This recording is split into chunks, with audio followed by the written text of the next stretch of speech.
अस्सलाम वालेकुम students. वाइटलाइज्ड educational hub 2026 और इसके ज़ेर तमाम आज का हमारा, जैसा कि आपको पता है कि 20 जून का ऑनलाइन सेशन स्टार्ट है जी। और एग्जैक्ट जो है ना अल्हम्दुलिल्लाह 9:30 बजे हम स्टार्ट कर चुके हैं। कल है जनाब 21 जून और डेफिनेटली 21 जून को आपका लास्ट डे है प्रिपरेशन का। और ज़ाहिर सी बात है कि कल भी इंशाल्लाह ताला ऑनलाइन सेशन होगा हमारा रात को 9 बजे 10 बजे 10:30, मतलब एक टाइम हम स्पेसिफाई करेंगे स्टूडेंट्स के साथ कोऑर्डिनेट करके। और आज के इस सेशन में मैं जो है ना जी अगेन MCQs को लेके चलूँगा, क्योंकि उसमें बहुत सी ग्रामर है और ग्रामर डेफिनेटली आपके लिए बहुत इंपॉर्टेंट है। मेरे पास कुछ क्वेश्चंस भी मौजूद हैं जो मैंने कुछ कॉपी पे नोट किए हुए हैं। एक दो स्टूडेंट्स आज हमारे साथ मौजूद नहीं हैं क्लास में, और एक दो हैं, उनके इंशाल्लाह ताला मैं फिर वो क्वेश्चंस वगैरह लूँगा जी। MCQ से भी स्टार्ट करते हैं। हमने लास्ट MCQ छोड़ा था 8 तक मेरे ख्याल में, और 9 से अब स्टार्ट करेंगे हम। यहाँ तक किया था जी, बिल्कुल। अभी हम 9 से शुरू करते हैं। Being imperious being imperious he expected everyone to obey him. Being imperious he expected everyone to obey him. Obey का मतलब होता है तामील करना, यानी हुक्म की तामील करना या ताबेदारी करना, फर्माबरदारी करना। इसी से लफ्ज़ ओबीडियंट भी निकला है। तो बीइंग इम्पीरियस, पहले तो ये है कि ये वर्ड आपको नज़र आ रहा है, ये थिक है और अंडरलाइंड है। इसका मतलब हुआ कि इसी के हवाले से सवाल होगा। The most appropriate word to replace the underlined word will be, यानी कि ये जो 4 ऑप्शंस हैं ABCD, इनमें से कौन सा अप्रोप्रिएट वर्ड इसको रिप्लेस करेगा अंडरलाइन वर्ड को। देखें जी, इम्पीरियस का जारी सी बात है आपको मतलब पता होना चाहिए, तभी आप यहाँ से उसका सेनोनम लगा सकते हैं, क्योंकि रिप्लेसमेंट हमेशा याद रखें सेनोनम करता है। एंटोनम उलट होता है। एंटोनम जो होता है वो ऐसा वर्ड होता है जो कि माने में मुतजाद होता है या उलट होता है। इम्पीरियस को अगर हम देखें तो इम्पीरियस कहते हैं ज़िद्दी को, खुदसर को, यानी एक नेगेटिव वर्ड है। अब मैं आपको एक चीज़ बताता चलूँ, क्योंकि जुमले को आपने समझना है। इसमें यह है कि किसी इंसान की कैसी नेचर बताई गई है। इवन मैं भी हो सकता है कि इस नेचर का हूँ, मुझे इसमें वो कोई दो राय नहीं है, या मैं इसमें कोई वो चीज़ कोई डाउट इतना नहीं रखता।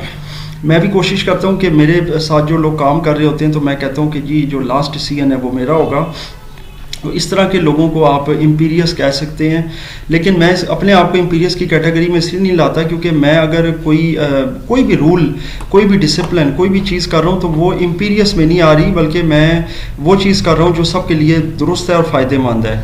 लेकिन जाहिर है कि किसी भी ऑर्गेनाइजेशन में, इंस्टीट्यूशन में एक पर्सन होता है कि जो कि जाहिर है कि एक रूलिंग बॉडी में आता है और रूलिंग पर्सन होता है, तो वो होना भी चाहिए। बहरहाल ये हर एक की अपनी राय है। अब बहुत से लोगों की राय मेरे मुखालिफ भी हो सकती है। बहरहाल इम्पीरियस उस तरह के पर्सन को कहेंगे। ये वर्ड जो है ना, ये अपने तौर पर एक नेगेटिव मीनिंग वाला वर्ड है। अगर इसी को नेगेटिव मीनिंग में लेकर चलें तो फिर हम आते हैं जी अपने पहले वर्ड की तरह, प्रेम्प्टरी पे। अच्छा, अब ये जो वर्ड है ये इस तरह का है कि इसका मतलब होता है कि जी दिस डिसीजन इज प्रेम्प्टरी, यानी कि ये मेरा फैसला अटल है, आखिरी है। तो आई एम श्योर ये चीज़ इसके साथ अटैच हो रही है। लेकिन अभी B, C और D की तरफ जाते हैं। Short tempered. अब शॉर्ट टेम्पर्ड जो होता है ना, ये कौन सा वर्ड है देखें जी। अब जो वर्ड है ना शॉर्ट टेम्पर्ड, इसमें याद रखें कि ये वर्ड इम्पीरियस के साथ बिल्कुल भी मैच नहीं करेगा, क्योंकि शॉर्ट टेम्पर्ड कहते हैं कि जो बहुत जल्दी गुस्से में आ जाता है, और ओल फोल बकना और वो इस तरह की चीज़ें लोगों को, यानी कि बहुत जल्दी गुस्से में आ जाना। इसके अलावा इसका अगला वर्ड है वाइज।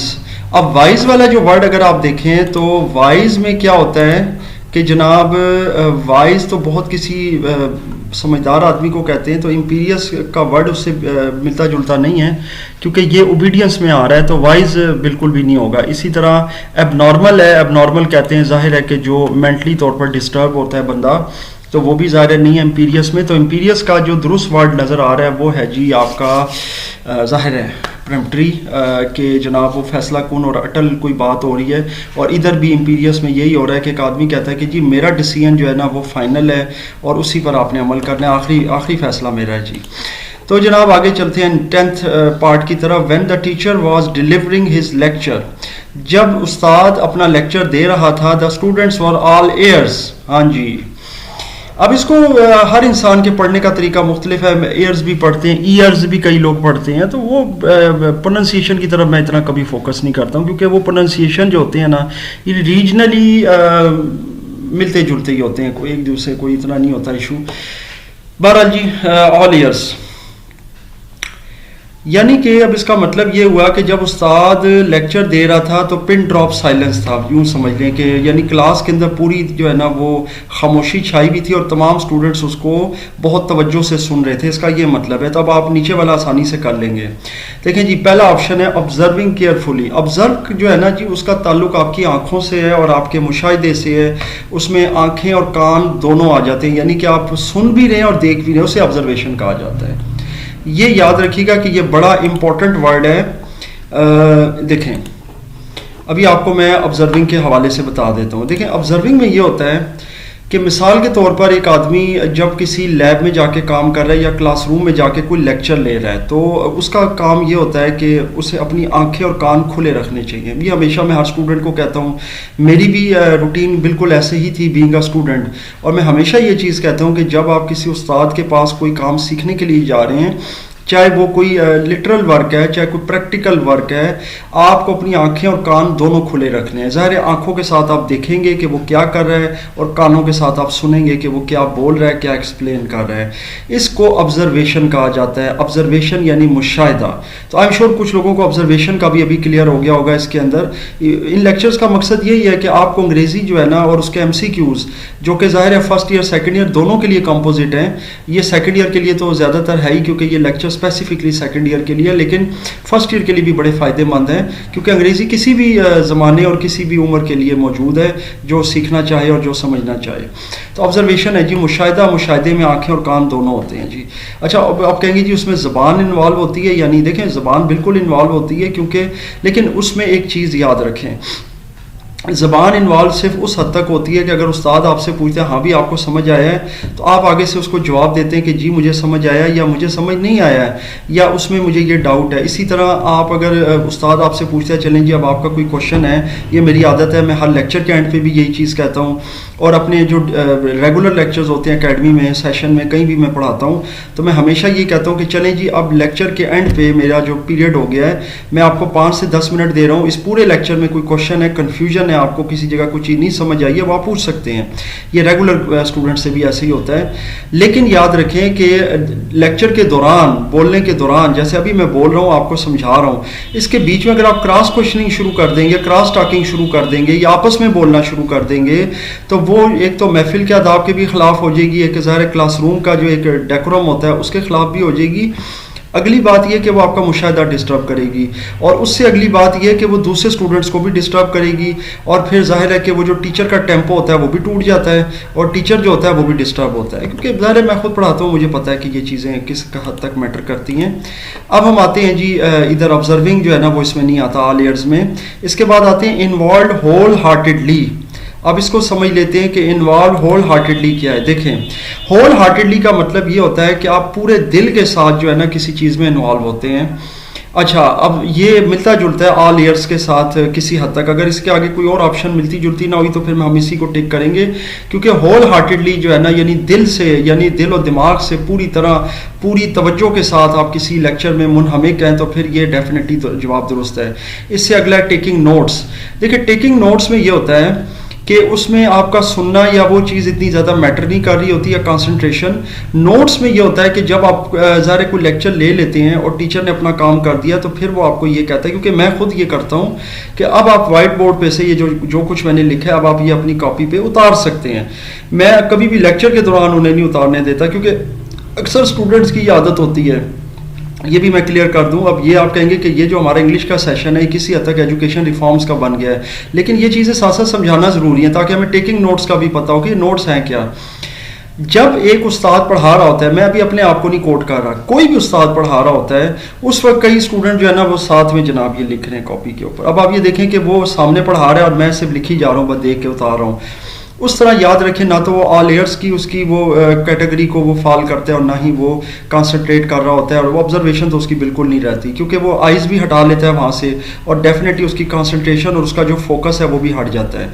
याद रखिएगा कि हमेशा लेक्चर के आखिर में वो जो चीज़ है आप उतारें। अव्वल तो आपको वो उतारने की भी ज़रूरत नहीं होती, आजकल का डिजिटल दौर है, मैं हमेशा अपना वाइट बोर्ड जो होता है उसकी तस्वीर भी ले लेता हूँ, मैं अपने ग्रुप्स में भेज देता हूँ, और असल चीज़ समझना होती है जो आप वाइट बोर्ड पे क्वेश्चंस को समझते हैं, और वो अगर समझ आ जाता है तो उसको उतारने की भी ज़रूरत नहीं होती, ये याद रखिएगा। तो टेकिंग नोट्स यही हैं कि आप कोई चीज़ अपनी कॉपी पर नोट कर रहे हैं, लिख रहे हैं, तो ये बहरहाल इस कैटेगरी में डेफिनेटली फॉल नहीं करेगा ऑल ईयर्स में।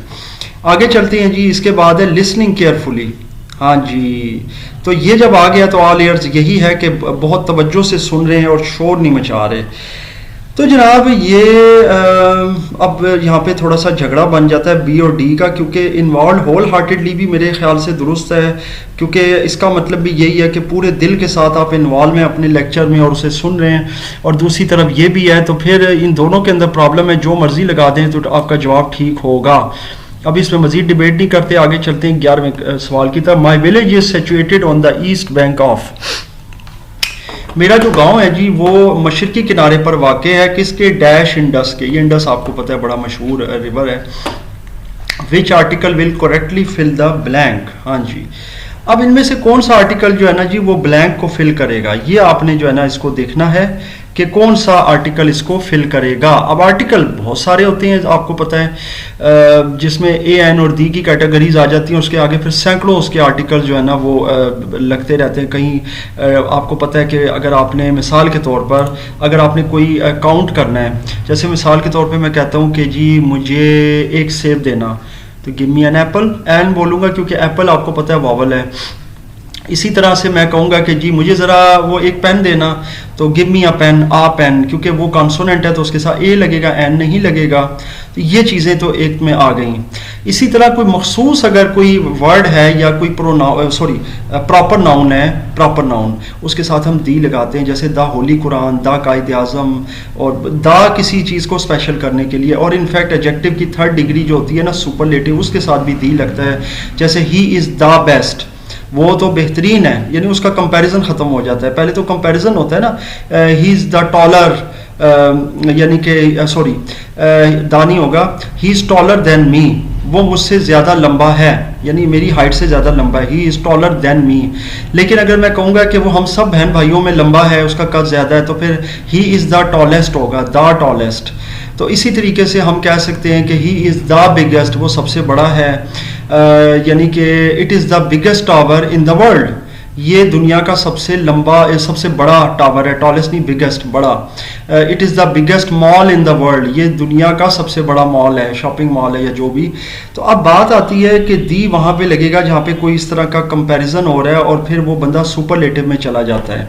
इसी तरह से किसी मखसूस या ख़ास नाउन के साथ भी, जैसे प्रॉपर है उसके साथ भी दी लग जाएगा।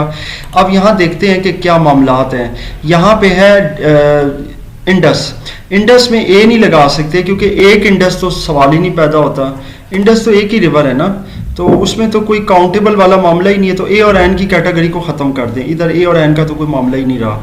अब दी आ गया, नो आर्टिकल आ गया, आर्टिकल तो लगेगा, दी लगेगा on the east bank of the Indus, ठीक है। और इसके अलावा अगर आप आर्टिकल ना भी लगाना चाहें तब भी आपके लिए मसला नहीं है, क्योंकि अगर आप इसको यूं भी लिख लेंगे my village is situated on the east bank of Indus, तो तब भी काम करेगा, क्योंकि इंडस जो है वो एक मखसूस रिवर का नाम है जनाब। तो फिर इस हवाले से अगर आप देख लें तो फिर आपके लिए किसी किस्म का कोई प्रॉब्लम इसमें नहीं होगा, यानी कि आपके लिए सिंपल सी बात है कि नो आर्टिकल है। तो जब आप नो आर्टिकल की बात करेंगे तो यहाँ पर आप इसको ब्लैंक को बिल्कुल ख़त्म कर दें और यहाँ पर होगा my village is situated on the east bank of Indus, तो ये भी दुरुस्त रहेगा। अब आते हैं कि हम 12वें सवाल की तरफ। Marty the class clown made everyone laugh with his funny gestures. अब मार्टी जो है ना जी, जो क्लास का मस्खरा है, यानी मस्खरा कहते हैं क्लोन को, जोकर जो होता है ना मस्खरा, जो हंसाने वाला होता है उसे क्लोन कहा जाता है। ये क्लोन है CLOWN। इसी तरह CLONE भी क्लोन ही पढ़ा जाता है, लेकिन वो होता है किसी चीज़ का डबल, एक जैसा। उसमें फिर कभी बात करेंगे, वो बायो की टर्म है। बहरहाल मार्टी द क्लास क्लोन, ये मस्खरे को कहते हैं। वो made everyone laugh with his funny gestures, उसने अपनी यानी फनी मज़ाहिया हरकतों से, जेस्चर हरकतों को कहते हैं, या जो बंदा अपने बॉडी लैंग्वेज से किसी को कोई चीज़ बता रहा होता है, तो उसने सबको हंसाया। The underline part of the sentence is used as ARN, जो भी है। अब इसमें से हम देखेंगे कि अंडरलाइन वर्ड क्या है। इसमें से सब्जेक्ट फ्रेज है, ऑब्जेक्ट फ्रेज है, यानी इस तरह के इन्होंने बताए गए हैं, ठीक है ना, पॉजिटिव और एडजेक्टिव। सबसे पहले हम देख लेते हैं सब्जेक्ट और ऑब्जेक्ट क्या है। देखें सब्जेक्ट फ्रेज को अगर हम देखें तो सब्जेक्ट यहाँ पे कौन है, मार्टी है, and he made everyone laugh. अच्छा जी, अब ये सब्जेक्ट को क्वालिफाई कर रहा है क्योंकि सब्जेक्ट को ये आगे बता रहा है, लेकिन द क्लास क्लोन, अब क्लास क्लोन जो है ना मजीद उसके बारे में कुछ चीज़ें बता रहा है। ऑब्जेक्ट फ्रेज नहीं है, क्योंकि ऑब्जेक्ट फ्रेज इसलिए नहीं है, मेड एवरीवन, तो वो एवरीवन ऑब्जेक्ट है जिनको हंसाया जा रहा है, तो यहाँ उससे कोई ताल्लुक नहीं है। एडजेक्टिव बिल्कुल नहीं, क्योंकि सिफ्त नहीं है। सिफ्त यहाँ पे कहीं आ सकती है कि वो क्लोन है, तो क्लोन उसकी सिफ्त हो सकती है, लेकिन वो यहाँ पे ज़ाहिर है वो भी नहीं है, पूरा ही अंडरलाइंड है, तो हम एडजेक्टिव में नहीं जाएंगे। तो पॉजिटिव बचता है कि पॉजिटिव फ्रेज है, क्योंकि पॉजिटिव फ्रेज में ये होता है, याद रखिएगा। अब मैं आपको एक चीज़ बता देता हूँ कि पॉजिटिव फ्रेज में ये होता है कि आप एक पर्सन के बाद उसकी कोई एक क्वालिफिकेशन बताते हैं जो उस नाउन को थोड़ा सा जो है ना आगे से मजीद समझा रही होती है। मिसाल के तौर पे मैं कहता हूँ कि my brother who is sitting beside that man, वो जो उस आदमी के साथ बैठा हुआ है, इज़ वर्किंग इन द फ्ला ऑफिस, और ये वो, यानी कि मैं अपने ब्रदर के साथ उसका वो थोड़ा सा वो लगा दूंगा, ठीक है। अ बिग ब्राउन, आगे हम कह सकते हैं बुल इज चेजिंग मी। अब वो अ बिग ब्राउन बुल जो है ना, ये पूरा जो उसको वो कर रहा है वो भी अ पॉजिटिव फ्रेज होगा, जो उसको ज़ाहिर है कि मजीद उसकी डिटेल फराहम कर रहे हैं। सो आई एम श्योर आपको ये चीज़ अच्छे से समझ आ गई है। अब 13वें की तरफ चलते हैं। One must always be aware of dash duties, तो बहुत आसान है, याद रखें। अब इसको थोड़ा सा हम समझेंगे कि ये क्या है। एक बात स्टूडेंट्स याद रखें कि one must always be aware of dash duties, इसको ज़रा हमने समझना है कि ये जो आपका ज़ाहिर है कि एक वर्ड है, बल्कि मैं आपको एक दफ़ा मज़ीद ये दिखा देता हूँ फिर समझाता हूँ। देखें यहाँ पर है one must always be aware of dash duties, ठीक है। अब यहाँ पे ये नहीं लिखा हुआ कि she must always be aware of या he must always be aware of, वन लिखा हुआ है। अब इस वन को समझेंगे कि ये वन क्या है। देखें याद रखें कि अगर मैं मखसूस किसी पर्सन के हवाले से बात करूं, मिसाल के तौर पे मेरे सामने कोई पर्सन बैठा हुआ है, सेकंड पर्सन मेरा कोई स्टूडेंट, तो मैं उसको कहता हूं कि you should be aware of your duties, या you should be aware of your responsibilities, या you must follow the rules, आपको रूल्स को फॉलो करना चाहिए, आपको रूल्स को फॉलो करना होगा, you have to follow the rules, यानी कि मैं उसको यू करके बता रहा हूँ। अगर किसी थर्ड पर्सन की बात कर रहा हूँ किसी लड़की के बारे में, तो मैं शी बोलूँगा, she must follow the rules. अगर मैं उसकी कोई बात करूँ, वो मुझे कहता है कि यार वो जो है ना वो रूल्स को फॉलो नहीं करती, मैं कहूँगा she must follow the rules, उसे रूल्स को फॉलो करना चाहिए, या she have to follow the rules, उसे रूल फॉलो करना होंगे। अच्छा, अब ये ही शी वगैरह के मामला तो हो गए कि जो सेकंड या थर्ड पर्सन के लिए बात हो रही है। यहाँ बात हो रही है जी वन की। यहाँ पे एक यूनिवर्सल बात हो रही है। जो यूनिवर्सल बात होती है ना स्टूडेंट, वो याद रखिएगा वो इम्पर्सनल होती है। इम्पर्सनल का मतलब ये होता है कि जो पर्सनल में से कोई नहीं आएगा, ना हर्ज होगा, ना हिज होगा, ना देयर होगा। इसका मतलब है यहाँ वंस होगा, क्योंकि यहाँ पे इम्पर्सनल प्रोनाउन है। इम्पर्सनल वो होता है कि जिसका कोई पर्सन से ताल्लुक नहीं होता। One must always be aware of, यानी यहाँ पे ये बताया जा रहा है कि भाई होशियार रहना चाहिए। बस ये नहीं कहा जा रहा कि आपको रहना चाहिए या मुझे रहना चाहिए या फलां को रहना चाहिए, बस एक यूनिवर्सल बात हो रही है। तो ये जो वन आ जाता है ये इम्पर्सनल के लिए है। तो इसके साथ फिर आगे जो उसका पोजेसिव प्रोनाउन लगेगा वो भी इम्पर्सनल ही होगा, तो फिर वंस होगा। One must always be aware of one's duties, यानी कि हमेशा हर पर्सन को अपनी ड्यूटी का, अपनी यहाँ पे वर्ड आ जाएगा कि अपनी, जैसे कि मिसाल के तौर पे मैं कहूँगा कि हर आदमी को अपने सामान की खुद हिफाजत करनी चाहिए। अब देखें, आपने अक्सर गाड़ियों में लिखा हुआ देखा होगा, गाड़ियों में बसेस होगी या ट्रेन होगी, कि सवारी अपने सामान की खुद हिफाजत करे। अब पहली बात है, ये लफ्ज़ सवारी भी गलत है। अब आप कहेंगे जी अदनान साहब अभी ये लेक्चर किसी और तरफ डाइवर्ट हो जाएगा, ये फिर किसी लेक्चर में मेरे देख लीजिएगा, पर वहाँ ये कॉमन यही लिखा होता है ज़्यादातर, और हर सब ने पढ़ा है कि सवारी अपने सामान की खुद हिफाजत करे। अब वो सवारी जो है वो मेरे बारे में तो नहीं कहा जा रहा है या आपके, वो सबके बारे में कहा जा रहा है, मेरे, आपके और सबके, लेकिन स्पेसिफिकली मेरे या आपके बारे में नहीं कहा जा रहा कि अदनान साहब अपने सामान की खुद हिफाजत करें। वहाँ सिर्फ लिखा हुआ है सवारी अपने सामान की। तो ये इम्पर्सनल प्रोनाउन होता है जो यूनिवर्सल सबके लिए होता है, इसे इम्पर्सनल प्रोनाउन कहते हैं। आई एम श्योर आपको इम्पर्सनल अच्छे से समझ आ गया है। डेफिनेटली ये चीज़ बहुत बेहतर होगी हमारी। आगे चलते हैं जनाब। तो अब ये तो क्लियर हो गया आपको। उसके बाद आते हैं 14 की तरफ कि जी 14 में क्या है, इसको समझेंगे।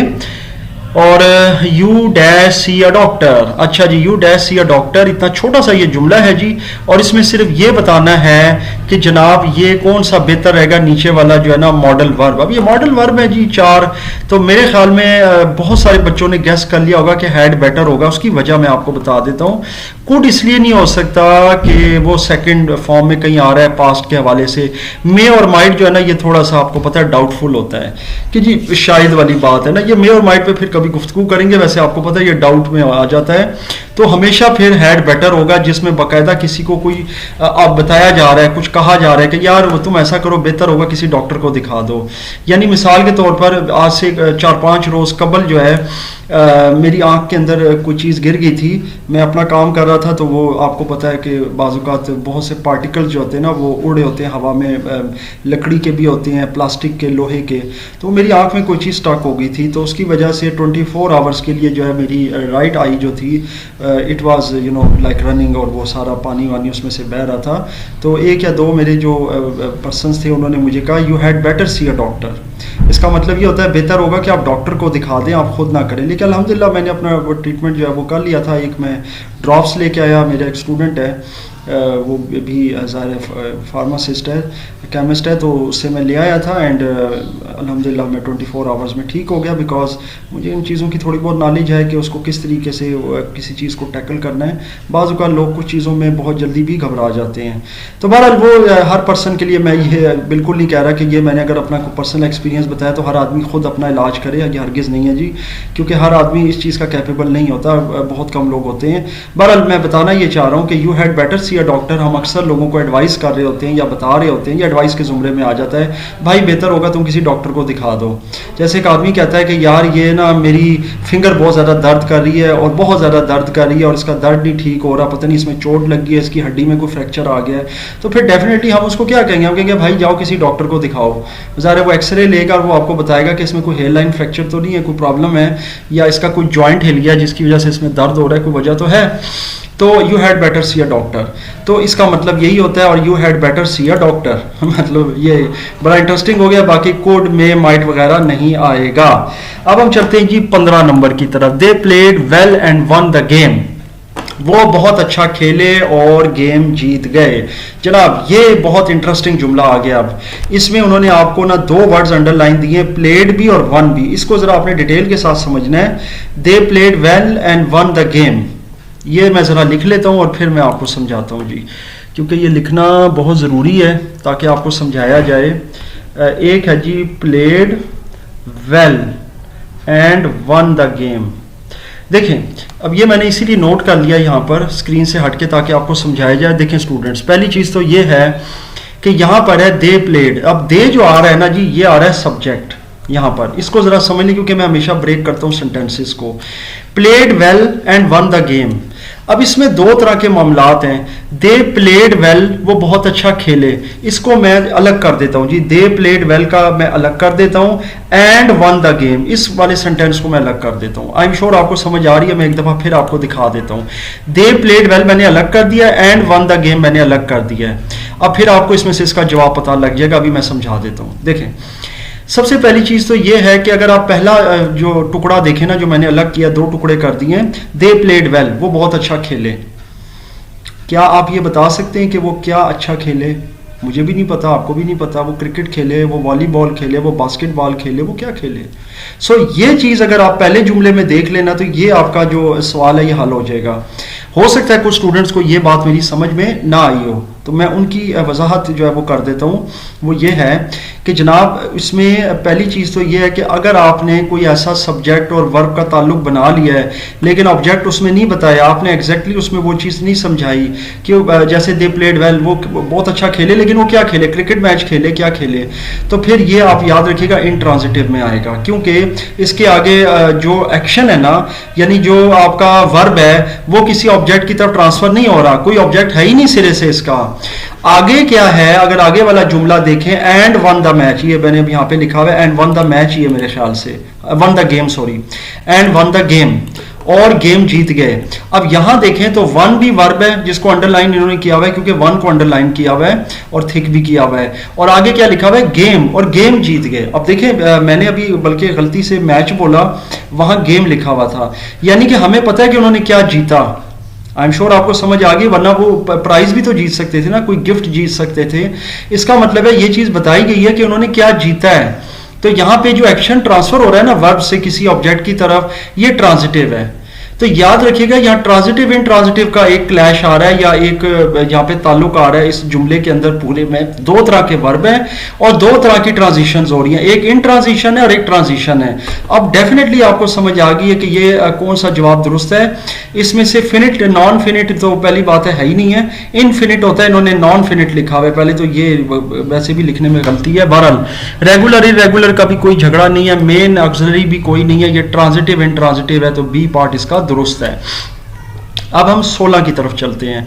After he had finish the work on time, जब उसने अपना काम वक्त पर खत्म कर लिया था, Ali went out for a walk, Ali walk के लिए चला गया, यानी after he had finish the work, ये भी मैं एक दफा लिख लेता हूं कॉपी पर, आफ्टर ही हैड, ताकि आपको समझाया जाए, finished the work on time, वक्त पर।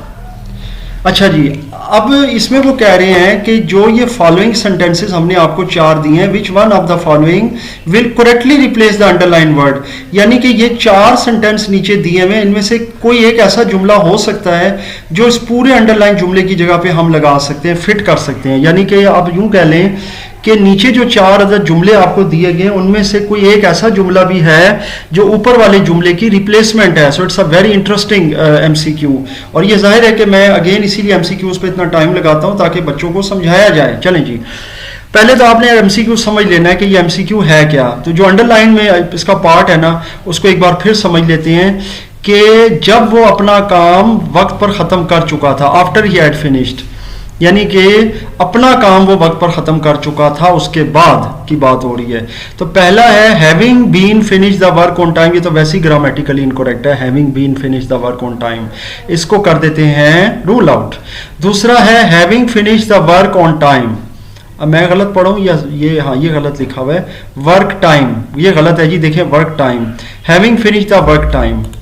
अब ये देखें यहाँ इन्होंने ना एमसीक्यू गलत लिखा हुआ है। अब यहाँ पे आप देखें इस तरह भी होता है, अक्सर यहाँ पर रिसेंटली भी हुआ है कि ये बोर्ड के पेपर जो हुए हैं ना उनमें ये गलतियाँ आई हैं, मैं खैर उस पर बात नहीं कर रहा।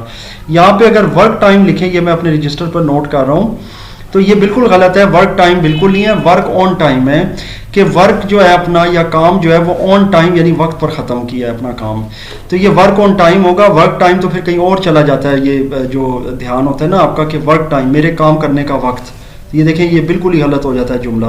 तो इसको फिलहाल यहाँ करेक्शन कर लिया। अगला देखते हैं, हैव बीन फिनिशिंग, नहीं, हैव बीन फिनिशिंग जो है ना इससे पहले फिर वो और चीज़ें आ जाती हैं, वो सिंस फार वाले मामलात हैं, ये वो नहीं है जुमला।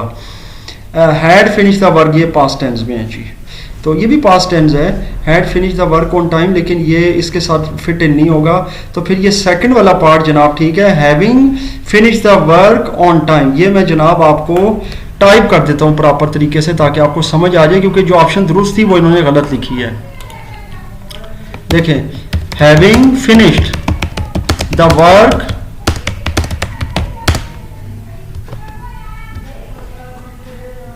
On time, Ali went out for a walk,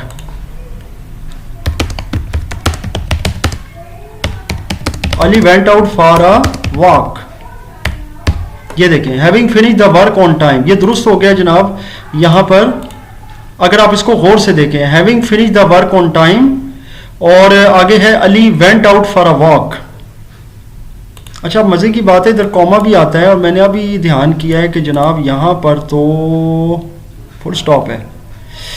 चलिए बहरहाल फिर इन्होंने आगे ज़ाहिर है कि ए बड़ा तो वैसे भी आएगा अगर कॉमा भी होगा तो। चले जी बहरहाल ये क्लियर हो गया यहाँ तक मेरा ख्याल है, इसमें ऐसा तो कोई इशू नहीं होना चाहिए। तो अब ऐसा करते हैं कि 17 नंबर भी कर ही लेते हैं आगे, एक और अभी थोड़ा सा टाइम हमारे पास मौजूद है क्लास का, तो एक और कर लेते हैं जनाब। बाकी काम इंशाल्लाह फिर जो कल लास्ट ही होगा बच्चों का संडे का उसमें कर लेंगे। I will be able to get in although I have no ticket, I will be able to get in although I have no ticket, the underline part of the sentence is in. अच्छा I will be able to get in, मैं पहुंच जाऊंगा या मैं दाखिल हो जाऊंगा। अब ये इन्होंने ये नहीं बताया हुआ कि जी कोई एरोप्लेन की बात हो रही है, ट्रेन की या बस की हो रही है। बहरहाल बेशक मेरे पास टिकट भी ना हुआ, अगरचे मेरे पास टिकट सॉरी अगरचे है, अगरचे मेरे पास टिकट नहीं है, although I have no ticket, इसका मतलब है अगरचे मेरे पास टिकट नहीं है। I will be able to get in, मैं फिर भी चला जाऊंगा या मैं फिर भी सफ़र कर लूँगा, जो भी कह लें। तो अंडरलाइन पार्ट जो है वो इसमें से क्या है, बड़ा आसान है जी। ये अगर आप इसमें थोड़ी सी नज़र दौड़ाएं तो आपको पता लगेगा कि ये एडवर्ब क्लास है। एडवर्ब इसलिए है क्योंकि देखें ये जाने के लिए बता रहा है। एडवर्ब वर्ब क्या है, वर्ब ये है कि गेट इन, मैं दाखिल हो जाऊंगा या मैं बोर्ड हो जाऊंगा, मैं सवार हो जाऊंगा, मैं सवारी कर लूँगा, या मैं ज़ाहिर है सफ़र कर सकता हूँ, बगैर टिकट के भी सफ़र कर सकता हूँ। तो सफ़र करना तो वर्ब हुआ ना, तो एडवर्बल क्लास है। बाकी नाउन एडजेक्टिव और मेन क्लास नहीं है, क्योंकि नाउन में तो ये कोई नाउन को तो नहीं ना क्वालिफाई कर रहा। मेरी बात या आपकी बात तो नहीं हो रही ना इस हवाले से। तो ये चीज़ है जनाब इस हवाले से। और अब हम चलते हैं मज़ीद आगे और देख लेते हैं जी कि अब यहाँ तक हमारा सिस्टम तो ये हो गया। आज मेरे पास सिर्फ 2 स्टूडेंट्स ऑनलाइन हैं और मैं उनके जो है ना जी अभी मैसेजेस देख लेता हूँ। मैंने उन्हें यही कहा था कि टाइप करके करना है, वॉइस नहीं करनी। सो अभी मैं पहला क्वेश्चन देखता हूँ। अच्छा वो ये है कि चचा जो होते हैं उनको भी अंकल कहते हैं, मामू को भी अंकल कहते हैं, तो ये मसला क्या है। अच्छा ये जो है ना जी मेरे ग्रामर के लेक्चर्स में मौजूद है, आप मेरी प्लेलिस्ट में जाएं, उसमें मैंने मैटरनल और पैटर्नल जो रिश्ते हैं ना इनको मैंने एक्सप्लेन किया हुआ है। मैटरनल और पैटर्नल जो रिश्ते होते हैं ना ये बाप की तरफ से और माँ की तरफ से हैं। बाप की तरफ से जो रिश्ते होते हैं वो चचा चची, ताया ताई वगैरह और दादा दादी। और जो मैटरनल जो आपके आगे ना ये जैसे कि माँ की तरफ से, तो इनमें फिर ये मामू ममानी और खाला खालू वगैरह से ये हो जाते हैं रिश्ते। और इसमें फिर इनके जो है ना आगे वो ज़ाहिर है कि जिसमें फिर आपके वो पूरा मैंने अंग्रेज़ी का वो सारा दिया हुआ है। सो इसमें मेरा ख्याल है कोई इतना ज़रूरी नहीं है करना, इसका हो जाए तो तब भी कोई मसला नहीं है। बहरहाल ये मुझे देख रहा हूँ कोई रेलिवेंट मुझे क्वेश्चन मिल जाए। इन्हीं साहब का एक और सवाल भी मैं देख लेता हूँ कि क्या है जी। अच्छा ये किया हुआ है। अच्छा इम्पॉर्टेंट जो है ना वो कह रहे हैं ऐसे बता दें कि किस टाइप के हो सकते हैं। अच्छा ऐसे के हवाले से मैं आपके साथ ये शेयर कर दूं। ऐसे के ऊपर जो है ना मैं चूँकि बात इसलिए नहीं कर रहा हूँ अपने लेक्चर्स में और कोई मकसद नहीं है, तो मैं बल्कि अपने एक स्टूडेंट से भी आज डिस्कस कर रहा था। मेरे स्टूडेंट है तो उन्होंने भी मुझे फॉरवर्ड किए थे बहुत सारे, ये मैं आपके साथ शेयर कर देता हूँ, बल्कि उनकी चैट निकालता हूँ तो मैं आपके साथ शेयर कर देता हूँ। बहुत सारे टॉपिक्स हैं, उनके टीचर ने भी उनको दिए हुए, कॉलेज के जो टीचर हैं। ये आ गया जी। A visit to a historical place, life in a big city, my hero in history या my favourite personality, coeducation, importance of education, poverty in Pakistan, unemployment, patriotism, ये मैंने कोई अनएम्प्लॉयमेंट करवाया भी था, नेशनल एंड करंट अफेयर्स, ये बहुत सारे टॉपिक्स हैं। अच्छा अब जाहिर है देखें अगर आप टॉपिक्स निकालना चाहेंगे ना स्टूडेंट्स, एक मैं आपको बता दूं मेरी इस पे आज कोई डिबेट नहीं है, मैं सिंपल सी बात करूंगा, बेतहाशा टॉपिक निकल आएंगे। आप कोई करंट टॉपिक 2-3 निकालें, उसी पे काम करें।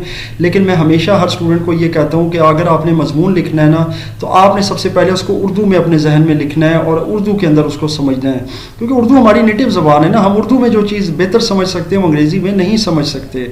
आपने सबसे पहले उसको उर्दू में समझ लेना है, उसका डाटा इकट्ठा कर लेना है अपने माइंड में, क्योंकि डाटा बहुत ज़रूरी है। जब आपको किसी चीज़ की इन्फॉर्मेशन ही नहीं है तो उस पर मजमून क्या लिखेंगे। जैसे वो मैं अभी उस भाई को यही बता रहा था कि सी पैक पे एक मजमून आया हुआ है, तो आपको सी पैक पता ही नहीं है और उसको वाकई नहीं पता था। जब मैंने उसे कहा यार ये सी पैक पता है तो वो ही वाज ब्लैंक, मतलब वो चुप था, साइलेंट, के मुझे नहीं पता। मैं कहा यार ये चाइना पाकिस्तान इकनॉमिक कॉरिडोर है, एक पूरा सेटअप है पाकिस्तान और चाइना का, फ़लाँ हुकूमत ने शुरू किया, फ़लाँ टाइम पे शुरू हुआ, ये वो सारा उसको मैंने बताया। तो ये चीज़ें सिर्फ इसलिए क्योंकि मैं करंट अफेयर्स से इन टच रहता हूँ, और अगर आप करंट अफेयर्स से इन टच नहीं रहते तो फिर आपसे अगर सिंपल एक डेंगी फीवर का भी अगर आ जाएगा ना कि डेंगी के ऊपर मजमून लिख दें तो आप वो भी नहीं लिख सकते। आप सिर्फ 2-3 लाइनें लिखेंगे, जी बात जी वो घरों में पानी ना खड़ा होने दें, लोग वो आते हैं तो वो अगर पानी खड़ा हुआ देखते हैं तो वो जुर्माना काट जाते हैं जो गवर्नमेंट के लोग आते हैं, और ये होता है वो होता है। बस 2-4 लाइनों से ज़्यादा आपके पास कुछ नहीं होगा। आपको ये भी नहीं पता होगा कि जी जो डेंगू बुखार है वो किस किस्म के मच्छर से फैलता है, एडिस एजिप्टी, और वो मेल है या फीमेल है, और वो कितने दिन में अंडे जो है वो उसके हैच होते हैं, और कितने दिन में वो जो है ना उसके बच्चे तैयार होके जो है ना वो फिर हमला करते हैं आपके ऊपर। तो उससे बचा कैसे जा सकता है। और ज़ाहिर सी बात है कि पानी तो हम टैंक्स में स्टोर करते हैं, अपने हमारे कूलर्स में भी होता है, तो यानी ये बड़ी डिटेल तलब बातें हैं। तो ये तभी चीज़ें होती हैं जब आप इस पर रिसर्च करेंगे, आपको उसका ज़ाहिर है आपके पास मटेरियल होगा। तो मैं हमेशा कहता हूँ करंट टॉपिक को लेके चलें। जैसे आजकल सोशल मीडिया का बहुत करंट है और बहुत इन है, और इससे पहले मैं चूँकि अब तक रिकमेंडेशन दे चुका हूँ, तो उर्दू और अंग्रेज़ी में जो अभी तक मज़ामीन आए हैं बोर्ड के पेपर्स में भी, वो सोशल मीडिया पर ज़्यादातर आए हैं। इसी तरह से अगर कोई बहुत और इंटरेस्टिंग टॉपिक पर जाना चाहते हैं तो अनएम्प्लॉयमेंट या इन्फ्लेशन पर भी आप कर सकते हैं, या दहशत गर्दी पे कर सकते हैं। ये 2-3 टॉपिक जो है बहुत ज़्यादा इन होते हैं, तो इनके ऊपर भी आप काम कर सकते हैं। बाकी फिर ये है कि आपने खुद इस चीज़ को करना है। अल्लाह ताला आपका हाफिज़ व नासिर हो, अल्लाह ताला आपका हामी व नासिर हो। और इसके अलावा जनाब मेरे पास मज़ीद कोई क्वेश्चन आज नहीं है। इंशाअल्लाह ताला जी कल हमारा जो संडे का दिन होगा वो लास्ट डे होगा। इस हमारे ज़ाहिर जो सेकंड ईयर के लिए स्पेसिफिकली हमने सेशन तरतीब दिए हैं, इसमें क्वेश्चंस भी हम लोग इंक्लूड कर रहे हैं। इस दफ़ा हमारे पास कोई ज़्यादा क्वेश्चन नहीं थे, वो ख़ास क्वेश्चन नहीं थे। बहरहाल इसकी आप तैयारी करें, इसमें कोई भी कन्फ्यूजन, कोई भी क्वेश्चन, कोई मसला हो तो मुझसे आप ज़रूर शेयर कीजिएगा।